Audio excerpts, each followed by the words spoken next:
Hello guys, kuri iyi shuro ndaje ngo nkwereke uburyo ki wakumviriza nyine umuntu ushaka kumviriza uwo ari we wese, bikorwa bite rero, nibyo nshaka kubereka. Ndagusaba utarakora subscribe uyikore, unyandikire muri comment kugira ngo ngende mbereka n'ibindi bitandukanye. Mwabonye ko ngenda mbereka video z'ubwenge zitandukanye zagufasha mu bintu byinshi bigiye bitandukanye. Ibyo bintu rero bikorwa gute? Reba iyi code. Iyo ushaka kumviriza nyine nk'umuntu, ushobora kuba sheri wawe cyangwa undi muntu nyine ushaka kujya wumva ibyo aganira kuri telefone bamuhamagaye, nyine uburyo bamuhamagara, uburyo bigenda nyine baramuhamagara, nawe nyine ukamwumva bari kumuhamagara, ukumva uburyo ki ibyo bari kumubwira nyine ukabyumva. Ngiye kubereka rero uburyo bikorwa gute. Weho icyo usabwa, injira muri phone yawe, ujye hano nyine bajya bari guhamagara, wandikemo iyi code. Numara kuyandikamo iyi ngiye kukwereka, urashyiraho nyine ibintu mbese biraba birangiye. Weho utarakora subscribe uyikore, ukomeze ukurikirane ibintu byanjye ngenda mbigisha utuntu tw'ubwenge dutandukanye. Twatangiye rero, urakanda akanyenyeri 0 2 akanyenyeri. Ahangaha rero urakurikizaho iki? Ahangaha nyine uhita ushyiramo, ntabwo uhita wirukankira nyine ngo uhite ukanda urwego gutya, oya. Weho icyo ukora, urakanda akanyenyeri 0 2 ukande akanyenyeri tena, numara kugakanda ushyireho nimero z'uwo muntu, uzikandeho 0 2, nyine urashyiramo izo ushaka, ngiye gushyiramo izo ushaka, nawe urashyiramo izo ushaka.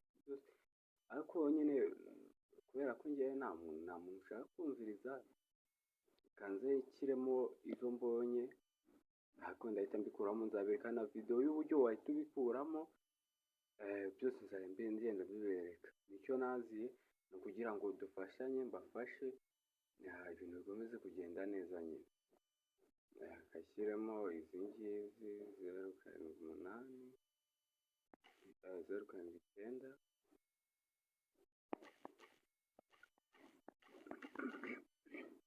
Ahangaha ho uhita ushyiraho urwego, ushyiraho urwego, ujya hano manze hano ushyiraho uhita uhamagara kuri simukadi ushaka ko nyine bazajya nyine uzajya uhita ubiboneraho. Kamanze ndegere simukadi neza, simukadi nshyire kuyo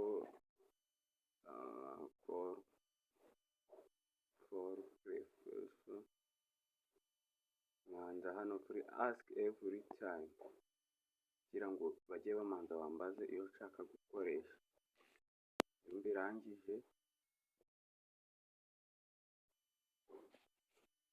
mbirangije mpita mpamagara gutya, nkahitamo simukadi. Urabona hano haje simukadi ebyiri, ndahitamo iyo nshaka. Wenda kankoreshe na Airtel cyangwa niyo nakoresha MTN nari. Ahangaha mbese biba birangiye.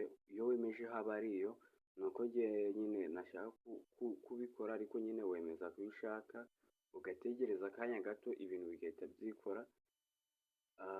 Nsaba nyine wowe utarakora subscribe rwose ihangane uyikore, ngenda shyiraho utuntu tw'ubwenge, kandi ibi bintu byanjye biba biririyo. Weho ujye unkurikirana urebe ibyo ari byo, niba wumva ko ndi kubeshya weho bigerageze, ubundi nusanga hari ikibazo unyandikire muri comment.